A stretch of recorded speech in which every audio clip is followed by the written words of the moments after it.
Everyone, কেমন আছো সবাই? আজকে না আমি আমাদের ছাদ বাগানে আমরা রোজ কি কাজ করি তার একটা ছোট্ট অংশ দেখাবো তোমাদেরকে। জানো তো, প্রতিদিন এই দুবেলা করে আমাদের সব গোলাপ গাছের কুড়ি এরকম ভাবে ছিঁড়ে ফেলে দিতে হয়। প্রথম প্রথম না আমার না ভীষণ খারাপ লাগতো যে এত কুড়ি তুলে ফেলে দেবো, এগুলো তো রাখাই যায়। বাট বুকে পাথর রেখে এই কাজটা করতে হয়, কারণ গাছ আগে আমরা ঝোপালো তৈরি করব, তারপরে শীতকালে বেশি বেশি ফুল নেব, তো এতে গাছের গ্রোথও ভালো হয়। দেখেছো কত কুড়ি, এগুলো যদি ফুল ফুটতো কত সুন্দর লাগতো।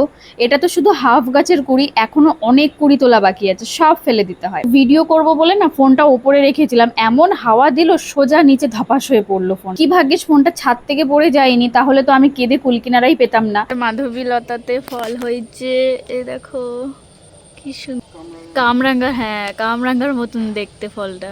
তো কিছু ফুল কেটে রুমে নিয়ে রেখে দিলাম। ফ্রেশ ফুলের একটা সৌন্দর্য আলাদা, একটা বেশ ফ্রেগ্রেন্স থাকে। তো এদিকে রঞ্জন সব গাছে ফাঙ্গিসাইড লাগিয়ে দিচ্ছে, বৃষ্টির জন্য যাতে ফাঙ্গাল অ্যাটাক না করে গাছগুলোকে।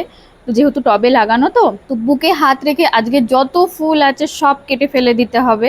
কাগজ ফুল গাছ বলো বা গোলাপ বলো, সবই কেটে ফেলে দিতে হবে। তো সব কাগজ ফুল গাছেরও ফুল আজকে কেটে দিয়েছি। আরো কটা গাছ বাকি আছে কাটার, বাট এগুলো এখন রাত হয়ে গেছে বলে আর কাটবো না, কালকে কাটবো এগুলো। তো আজকের ভিডিওটা এতটাই, টাটা বাই বাই।